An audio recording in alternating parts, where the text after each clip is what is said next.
आज की इस वीडियो में हम जानने वाले हैं, बात करने वाले हैं मूल्यांकन के बारे में कि मूल्यांकन क्या है, मूल्यांकन का अर्थ क्या है और अधिगम मापन हेतु मूल्यांकन के कौन-कौन से प्रकार हैं, कौन-कौन सी विधियां हैं जिसके माध्यम से बच्चों का मूल्यांकन किया जा सकता है। तो इन सारे बिंदुओं पर आज की इस वीडियो में हम चर्चा करेंगे, तो वीडियो को आखिरी तक देखिए और वीडियो कैसा लगा ज़रूर बताइए। तो सबसे पहले अगर हम मूल्यांकन की बात करें, मूल्यांकन का के अर्थ की बात करें, मूल्यांकन एक ऐसी प्रक्रिया है जो विद्यार्थियों की उपलब्धियों, शिक्षण विधियों तथा शिक्षण उद्देश्यों की जांच करता है। तो देखो यहाँ पे 3 चीजें हैं।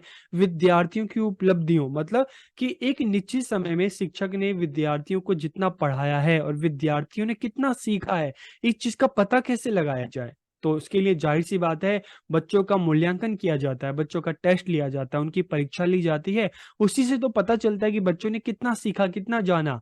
तो ये परीक्षाएँ चाहे तो बच्चों से लिखित रूप में ली जा सकती है, चाहे मौखिक रूप में भी ली जा सकती है कि शिक्षक पढ़ाते-पढ़ाते बच्चों से बीच-बीच में प्रश्न भी पूछ सकता है, ठीक है? तो इससे पता चलता है कि विद्यार्थियों ने एक निश्चित समय में कितना सीखा है, कितनी उनकी उपलब्धि रही है। तो मूल्यांकन बच्चों की उपलब्धियों की जाँच करता है। इसके अलावा शिक्षण विधियों की, कि शिक्षक ने जिन विधियों का प्रयोग करके बच्चों को पढ़ाया है। मान लो बच्चों का परीक्षा परिणाम या रिजल्ट बहुत अच्छा आता है, तो इससे पता चलता है ना कि शिक्षक ने बहुत मेहनत की है और शिक्षक ने जिन विधियों का प्रयोग किया है वो काफ़ी अच्छी थी। लेकिन अगर परीक्षा परिणाम अच्छा नहीं आता, रिजल्ट अच्छा नहीं आता, तो मतलब शिक्षक के पढ़ाने का तरीका अच्छा नहीं था, उसकी विधियाँ अच्छी नहीं थी। इसके अलावा शिक्षण उद्देश्यों की जाँच करता है कि जिन उद्देश्यों को लेकर शिक्षक ने बच्चों को पढ़ाया, बच्चों को बताया, बच्चों को सिखाया, क्या उन उद्देश्यों की पूर्ति हुई कि नहीं? क्या बच्चों ने उन चीज़ों को सीखा कि नहीं? तो यहाँ पर 3 चीज़ें हैं, बच्चों की उपलब्धियों की जाँच की जाती है मूल्यांकन में, शिक्षकों की शिक्षण विधियों की जाँच की जाती है, उनके पढ़ाने के तरीकों की जाँच की जाती है और शिक्षण उद्देश्यों की जाँच की जाती है कि शिक्षण उद्देश्य कहाँ तक सफल हुए। बच्चों के व्यवहार में परिवर्तन तथा शिक्षण उपलब्धियों और उद्देश्यों की जांच प्रक्रिया को ही हम क्या कहते हैं? मूल्यांकन। कि एक निश्चित समय में बच्चे ने पढ़ा, सीखा, तो क्या उसके व्यवहार में कुछ परिवर्तन देखने को मिल रहा है? उसकी शिक्षण उपलब्धियां क्या रही हैं? और जिन उद्देश्यों की पूर्ति के लिए बच्चों को पढ़ाया गया, बच्चों को सिखाया गया, क्या उन उद्देश्यों की पूर्ति हुई कि नहीं? तो मूल्यांकन का मतलब है मूल्यों को आँकना, कि एक निश्चित समय में जो भी चीज़ें बच्चों को बताई गई, बच्चों को सिखाई गई, बच्चों की क्या उपलब्धि है, उसका पता लगाना और शिक्षकों ने कितने अच्छे से पढ़ाया, शिक्षक की शिक्षण विधियाँ कहाँ तक सफल रही, उसका पता लगाना और जिन उद्देश्यों को लेकर ये शिक्षण अधिगम प्रक्रिया चली, क्या वो कहाँ तक सफल रहे?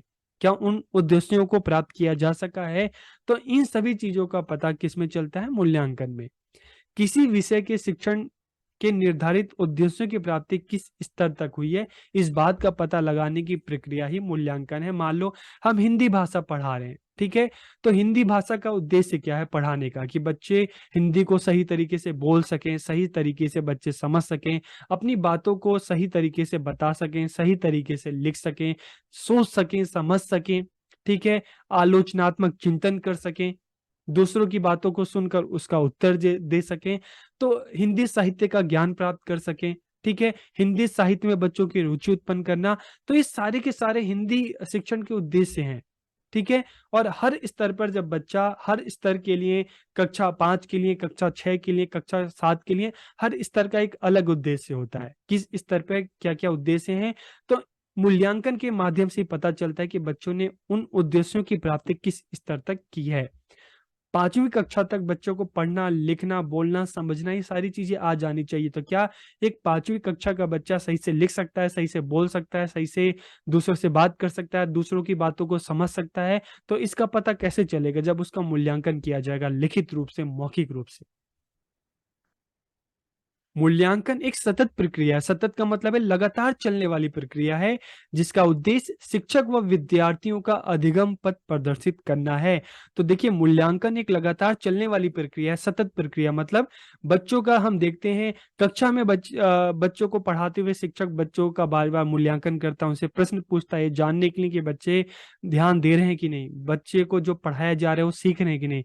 इसके अलावा कक्षा में भी वीकली या हम देखते हैं साप्ताहिक परीक्षाएं होती हैं, मासिक परीक्षाएं होती हैं, इसके अलावा अर्धवार्षिक परीक्षाएं होती हैं, वार्षिक परीक्षाएं होती हैं। तो इस तरह से देखते हैं कि जो मूल्यांकन है एक सतत प्रक्रिया है, लगातार चल रही है और इसका उद्देश्य क्या है? शिक्षक और विद्यार्थियों का अधिगम पथ प्रदर्शित करना, मतलब शिक्षक का पथ प्रदर्शित करना कि उसको किस तरह से बच्चों को बताना है, किस तरह से बच्चों को सिखाना है, किस तरह से शिक्षक अपनी विधियों में सुधार कर सकता है और बच्चों के लिए भी कि बच्चा रोजाना पढ़ रहा है तो उसको अपनी कमियों का पता चल रहा है। ठीक है, तो मूल्यांकन के माध्यम से विद्यार्थियों को अपनी कमियों का पता चलता है, किस विषय में अच्छे हैं, कहाँ पर उनको अधिक है तैयारी की। तो इससे क्या है, मूल्यांकन के द्वारा शिक्षक का और विद्यार्थियों का दोनों का अधिगम पथ प्रदर्शित मतलब मार्गदर्शन होता है। ठीक है, मूल्यांकन के प्रकार, अगर प्रकार की बात करें तो देखिए मूल्यांकन के दो प्रकार हैं, सतत मूल्यांकन और व्यापक मूल्यांकन। तो सबसे पहले हम जानते हैं सतत मूल्यांकन क्या है। तो देखिए अभी हमने सतत की बात की ना कि मूल्यांकन एक ऐसी प्रक्रिया है जो लगातार चलती है। तो सतत मूल्यांकन की बात करें तो सतत मूल्यांकन से अभिप्राय मूल्यांकन की निरंतरता से है, मतलब मूल्यांकन लगातार हो रहा है। कक्षा में अध्यापक बच्चों को पढ़ा है तो लगातार बच्चों से मौखिक रूप से बच्चों से पूछ रहा है कि अच्छा बताइए आपको कितना आया, आप इस प्रश्न का उत्तर दीजिए। तो इससे शिक्षक को पता चल रहा है कि यार जो उस कक्षा में शिक्षक बच्चों को पढ़ा रहा है, बच्चे ध्यान दे रहे हैं कि नहीं, बच्चों को समझ में आ रहा है कि नहीं। इसके अलावा जैसे मैंने आपको बताया कि साप्ताहिक परीक्षाएं होती हैं, मासिक होती हैं, अर्धवार्षिक होती हैं, वार्षिक होती है। तो इस तरह से लगातार मूल्यांकन बच्चों का किया जा रहा है। तो इससे बच्चों को पता चल रहा है कि उनकी क्या कमियां हैं, अ, बच्चों को कहाँ अधिक मेहनत की जरूरत है। शिक्षकों को भी खुद के बारे में पता चल रहा है कि वो जिन विधियों के प्रयोग से बच्चों को पढ़ा रहे हैं वो विधियां कहाँ तक कारगर है, शिक्षकों को कितनी और मेहनत करने की जरूरत है। तो सतत मूल्यांकन से अभिप्राय मूल्यांकन की निरंतरता से है कि मतलब मूल्यांकन लगातार चल रहा है, निरंतर चल रहा है। निरंतरता से अभिप्राय है कि मूल्यांकन शिक्षण के दौरान भी होता है, मतलब कक्षा में जब शिक्षक बच्चों को पढ़ा रहा है तब भी मूल्यांकन हो रहा है, बच्चों से बार बार प्रश्न पूछ रहा है। और शिक्षण के बाद भी कि जब बच्चों को कोई अध्याय शिक्षक पढ़ा लेता है, एक अध्याय, दो अध्याय, तीन अध्याय, तो उसके बाद जो उसका साप्ताहिक जो परीक्षाएं हैं, मासिक जो परीक्षाएं हैं, वार्षिक परीक्षाएं हैं, अर्धवार्षिक जो परीक्षाएं हैं, तो इस तरह से शिक्षण के दौरान भी होता है और शिक्षण के बाद भी होता है। सतत मूल्यांकन से विद्यार्थियों में सुधार सहज व सरल होता है। लगातार बच्चों का मूल्यांकन हो रहा है तो लगातार बच्चों को उनकी कमियां पता चल रही है। तो इससे बच्चा क्या होगा, अपनी कमियों को सुधार करके और मेहनत करेगा, आगे बढ़ेगा। इसके द्वारा विद्यार्थी विशेष की आवश्यकताओं को समझकर उसका निदान और उपचार संभव हो सकता है। तो इसके द्वारा विद्यार्थियों की क्या कमियां हैं उसका पता लगाया जाता है, उसका निदान किया जाता है और जब कमियां पता चल गई, समस्याएं पता चल गई तो उसका उपचार संभव हो पाता है। मान लो आप बच्चों को हिंदी पढ़ा रहे हो और आप पढ़ाते पढ़ाते आपने ये जाना कि बच्चा जो है उसको जो कविता शिक्षण है, ठीक है, कविता जो है बच्चों को सही से याद नहीं होती, जो कविता का अर्थ है वो समझ में नहीं आता। तो जब आपको समस्या पता चली तो क्या करोगे, उस कविता को बार बार बच्चों को समझाने की कोशिश करोगे। ठीक है, बच्चों को भी आप कहोगे कि तुम कविता पढ़ो, आप जो शब्द है उसका अर्थ बच्चों को लिखवाओगे, उसकी व्याख्या करोगे। तो धीरे धीरे आप कोशिश करते रहोगे जब तक बच्चों को चीजें समझ में नहीं आ जाती। तो इसके द्वारा विद्यार्थी विशेष की आवश्यकताओं को समझकर उसका निदान किया जाता है, समस्या का पता लगाया जाता है और उसका उपचार इससे संभव हो पाता है। इससे विद्यार्थी स्वयं अपनी कमियों को जानकर उन्हें दूर कर सकते हैं। अब सतत मूल्यांकन के भी प्रकार होते हैं। तो देखिए निर्माणात्मक मूल्यांकन और संकलनात्मक या योगात्मक मूल्यांकन। तो सतत मूल्यांकन के दो प्रकार हैं। तो जैसे हमने सतत मूल्यांकन की बात की कि मतलब क्या है कि मूल्यांकन कक्षा के दौरान भी होता है, अधिगम के दौरान भी होता है, कक्षा के बाद भी। तो जो मूल्यांकन कक्षा के दौरान होता है, मान लो कक्षा चल रही है और चलते चलते शिक्षक है बच्चों को मान लो व्याकरण पढ़ा रहा है, ठीक है, व्याकरण में सर्वनाम पढ़ा रहा है, संज्ञा पढ़ा रहा है, ठीक है, समाज पढ़ा रहा है, अलंकार पढ़ा रहा है। तो कक्षा में पढ़ाते हुए जो शिक्षक बच्चों से जो प्रश्न पूछता है पढ़ाने के दौरान, तो उससे क्या कहते हैं, निर्माणात्मक मूल्यांकन। तो इसका क्या फायदा है कि कक्षा में साथ के साथ चलते चलते कक्षा चल रही है और बच्चों का मूल्यांकन होता है, शिक्षकों को बच्चों की कमियों का पता चलता है, बच्चों को समझ में आ रहा है कि नहीं इसका पता चलता है और लगातार जब कक्षा में प्रश्नोत्तर होता है तो बच्चों की जो समस्या है वो दूर होती है और बच्चों को विषय का स्पष्ट ज्ञान हो जाता है। और अगर हम संकलनात्मक या योगात्मक की बात करें तो मतलब कक्षा के बाद जब विषयों को या अध्याय को शिक्षक ने बच्चों को पढ़ा दिया, तो उसके बाद जो बच्चों की जो परीक्षाएं होती हैं उसे हम कहते हैं संकलनात्मक या योगात्मक मूल्यांकन। तो निर्माणात्मक पढ़ाई के दौरान अधिगम की प्रकृति को जानने, समझने और सुधारने के लिए जो मूल्यांकन किया जाता है उसको निर्माणात्मक मूल्यांकन कहते हैं। जैसे आप याद करो, आप कक्षा में पढ़ रहे हो, आपके शिक्षक आपको पढ़ा रहे हैं, पढ़ाते पढ़ाते वो आपसे उन्होंने प्रश्न पूछ लिया कि चलो बताओ। अगर आपको आता होगा तो आप बता दोगे, नहीं आता होगा तो शिक्षक फिर आपको बताएगा कि नहीं, इसका आंसर ये होता है, इसका उत्तर ये होता है। तो कक्षा के दौरान जो मूल्यांकन हो रहा है उसे कहते हैं निर्माणात्मक मूल्यांकन। इसका उद्देश्य ये होता है कि अध्यापक और विद्यार्थियों को लगातार ये पता लगता रहे कि पढ़ाते समय में अधिगम सफल है या नहीं। तो इसे कक्षा में जब पढ़ाने के दौरान मूल्यांकन किया जाता है तो अध्यापक को भी पता चलता है कि हाँ, कौन बच्चे ध्यान दे रहे हैं, कौन बच्चे नहीं ध्यान दे रहे हैं। और कक्षा में विद्यार्थियों को भी अध्याय के बारे में स्पष्ट ज्ञान होता है, स्पष्ट समझ होती है। अध्यापन अवधि में इस मूल्यांकन के आधार इस प्रकार हैं, जैसे कक्षा परीक्षण, छोटे छोटे प्रश्न हैं, गृह कार्य है, कक्षा कार्य है। तो इस तरह की जो हम मूल्यांकन कहते हैं किस में आते हैं, निर्माणात्मक मूल्यांकन में। अब अगर हम बात करें संकलनात्मक या योगात्मक, कि अब मान लो विषय को पढ़ा दिया है शिक्षक ने, अब जितना अध्याय पढ़ाए हैं या संपूर्ण विषय को पढ़ाया है तो बच्चों को कितना समझ में आया। तो इसके लिए जो अर्धवार्षिक परीक्षाएं होती हैं, मासिक परीक्षाएं होती हैं, वार्षिक परीक्षाएं होती हैं, तो उसे हम क्या कहते हैं, संकलनात्मक या योगात्मक मूल्यांकन। एक विशेष अवधि पूरी होने पर शैक्षिक उद्देश्यों को किस सीमा तक प्राप्त कर लिया गया है, विद्यार्थियों की इस प्रकृति को जानने, समझने, सुधारने के लिए जो मूल्यांकन किया जाता है उसे संकलनात्मक कहते हैं। इसका प्रयोग यह प्रमाणित करने के लिए होता है कि एक विशेष कार्यक्रम के पश्चात बच्चे ने कितना सीखा है, शिक्षण की उद्देश्य की जो प्राप्ति है किस सीमा तक हुई है। तो ठीक है, तो आपको समझ में आ गया कि संकलनात्मक या योगात्मक मूल्यांकन क्या है। अब अगर हम व्यापक की बात करें तो देखिए, सतत का तो मतलब समझ गए कि मूल्यांकन जो है लगातार चल रहा है, कक्षा में भी चल रहा है, कक्षा के बाद भी चल रहा है। ठीक है, व्यापक की बात करें तो देखो, व्यापक में क्या है कि कक्षा के अंदर की जो क्रियाएं हैं, जो शिक्षण क्रियाएं हैं, कि अलग अलग विषय बच्चा पढ़ता है, चाहे हिंदी की बात करें, विज्ञान की बात करें, गणित की बात करें, इंग्लिश की बात करें, संस्कृत की बात करें, सामाजिक विज्ञान की बात करें, तो कक्षा में ये विषय तो पढ़ाए जाते हैं। लेकिन इसके साथ के साथ कक्षा के बाहर खेलकूद में भी बच्चा भाग ले रहा है, बच्चा गाने में भी भाग ले रहा है, बच्चा नाटक में भी भाग ले रहा है, बच्चा कला में भी भाग ले रहा है। तो व्यापक का मतलब है कि इसका दायरा सिर्फ कक्षा तक सीमित ना होकर कक्षा के बाहर की जो क्रियाएं हैं उसको भी मूल्यांकन का हिस्सा बना दिया गया है। इसलिए इसको हम कहते हैं व्यापक। व्यापक मतलब सिर्फ कक्षा तक सीमित नहीं रहा, कक्षा के बाद की, कक्षा के बाहर की जो क्रियाएं हैं उसको भी मूल्यांकन का एक हिस्सा बना दिया गया, इसलिए हम कहते हैं इसको व्यापक। तो व्यापक मूल्यांकन से अभिप्राय उसकी व्यापकता से है, जिसमें शिक्षा के साथ साथ जो सह शैक्षिक पक्षों का भी मूल्यांकन शामिल है, कि बच्चा खेल कूद में कैसा है, बच्चा डांस में कैसा है, बच्चा गाने में कैसा है, बच्चा नाटक में कैसा है, बच्चा आर्ट या कला में कैसा है। तो इसमें क्षमताएं, मनोवृत्तियां, चिंतन पाठ्यक्रम के साथ साथ पाठ्य सहगामी गतिविधियां भी शामिल है।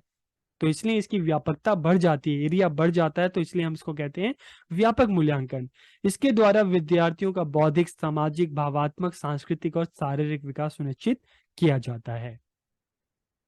अब हम बात करते हैं मूल्यांकन की विधियों की, कि विधियां क्या क्या हैं। तो देखिए, परीक्षण मतलब परीक्षा लेना, चाहे बच्चों की मौखिक परीक्षा है, चाहे लिखित परीक्षा है, तो इसको हम कहते हैं परीक्षण विधि। निरीक्षण का मतलब है बच्चों को देखना, कक्षा में बच्चा क्या कर रहा है, कक्षा के बाहर क्या है, तो देखना, एक तरह की ऑब्जर्वेशन, निरीक्षण। तो उससे पता चलता है कि बच्चे का व्यवहार कैसा है, बच्चा ध्यान दे रहा है कि नहीं। तो दूसरा है परीक्षण, फिर निरीक्षण। उसके बाद साक्षात्कार। साक्षात्कार का मतलब है मौखिक रूप से, ठीक है, मौखिक रूप से बच्चों से प्रश्न उत्तर पूछ सकते हैं, उनके बारे में, उनकी पढ़ाई के बारे में, उनकी समस्याओं के बारे में। तो मूल्यांकन की एक विधि क्या हो गई, साक्षात्कार। प्रश्नावली, प्रश्नों के माध्यम से भी आप कई बार बच्चे स्पष्ट रूप से, मौखिक रूप से प्रश्नों का उत्तर नहीं दे पाते, तो ऐसे में प्रश्नावली, बच्चों को कुछ प्रश्न हम दे सकते हैं लिखकर, बच्चा क्या करेगा, उन प्रश्न को देखेगा, उसके बारे में सोचेगा और उसका उत्तर देगा। तो प्रश्नावली प्रविधि, जिसको क्वेश्चनियर कहते हैं। जांच सूची। जांच सूची क्या है, जांच सूची जैसे आप देख रहे हैं चेकलिस्ट मेथड, तो इसमें क्या होता है कि हाँ और ना में बच्चों को उत्तर देना पड़ता है। ठीक है, कि आप घर पे रोजाना पढ़ते हैं, हाँ या ना में जो बच्चा है उसका उत्तर देगा। ठीक है। तो जांच सूची प्रविधि, क्या आप रोजाना विद्यालय आते हैं? तो इस तरह के, क्या आप रोजाना अपने विद्यालय का कार्य करते हैं? तो जांच सूची हो गई, चेकलिस्ट मेथड। इसके अलावा क्रम निर्धारण, मान या मापनी, तो इसको आप क्या कहते हैं? रेटिंग स्केल, जिसमें से बच्चों को 1 से लेकर 5 तक, 1 से लेकर 10 तक ये रेटिंग स्केल होता है। बच्चों की जो मेहनत है, उनकी जो परफॉर्मेंस है, उसके आधार पर बच्चों को अंक दिए जाते हैं। बच्चा अगर बहुत अच्छा कर रहा है तो यहाँ पर 10 नंबर, 9 नंबर, 8 नंबर। और अगर उसकी जो मेहनत है उतनी अच्छी नहीं है तो उसके हिसाब से 1, 2, 3 इस तरह से बच्चों को दिया जाता है। तो इसमें जितना ज्यादा नंबर होता है वो बच्चों की उपलब्धि को दर्शाता है, मेहनत को। और जितना कम होता है तो इसका मतलब है कि बच्चा ध्यान नहीं दे रहा। अभिलेख, अभिलेख का मतलब है रिकॉर्ड। ठीक है। तो बच्चा जब विद्यालय में एडमिशन लेता है ना, और तब से लेकर जब तक, मान लो किसी बच्चे ने विद्यालय में कक्षा 1 में एडमिशन लिया, तो कक्षा 10 तक, 12 तक, जब तक विद्यालय में रहता है तो विद्यालय में उसका सारा जो रिकॉर्ड है वो रखा जाता है। तो अगर किसी शिक्षक को बच्चे के बारे में जानना है तो शिक्षक क्या करेगा? बच्चों का सारा रिकॉर्ड निकालेगा, तो उससे शिक्षक को बच्चों, उन रिकॉर्ड से बच्चों के बारे में पता चलेगा कि बच्चा खेल कूद में कैसा है, पढ़ाई में कैसा है, किस विषय में उसकी उपलब्धि ज्यादा रही है। तो इस तरह से अभिलेख के माध्यम से भी बच्चों के बारे में उनका मूल्यांकन किया जा सकता है, जानकारी इकट्ठी की जा सकती है। और व्यक्तिगत अध्ययन, जिसको केस स्टडी भी बोलते हैं, तो इसमें क्या होता है कि बच्चों की संपूर्ण जो है जांच की जाती है, उनका पता लगाया जाता है बच्चों के व्यवहार के बारे में। मान लो कोई बच्चा है, वो हम बार बार गुस्सा हो जाता है पढ़ने में, और चीजों में तो अच्छा है लेकिन पढ़ाई में अच्छा नहीं है। ठीक है। सबसे लड़ाई झगड़ा कर लेता है। ठीक है। या पढ़ने में बहुत ज्यादा अच्छा है। तो उस बच्चे की, जो शिक्षक उस बच्चे के बारे में जब जानकारी इकट्ठा करता है तो उसके दोस्तों से भी पूछेगा, उसके बाकी अध्यापकों से भी पूछेगा, उसके परिवार वालों से भी पूछेगा, उसके आस पड़ोस वालों से पूछेगा। तो मतलब एक तरह से गहन अध्ययन बच्चों के बारे में, जिससे उस बच्चों के बारे में संपूर्ण जानकारी उपलब्ध हो सके। तो इसे हम कहते हैं व्यक्तिगत अध्ययन विधि या केस स्टडी मेथड। तो आज की इस वीडियो में हमने बात की मूल्यांकन की। मूल्यांकन क्या क्या अर्थ है, क्या प्रकार हैं, मूल्यांकन की कौन कौन सी विधियां हैं। सतत मूल्यांकन की बात की कि लगातार चलने वाली एक प्रक्रिया है। व्यापक की बात की कि कक्षा के साथ साथ जो और जो क्रियाएं हैं, खेल कूद है, डांस है, नाटक है, ये सारे के सारे जो है मूल्यांकन का हिस्सा हैं। तो आपको आज की वीडियो कैसी लगी, कमेंट करके जरूर बताइएगा। आप सबका बहुत बहुत धन्यवाद।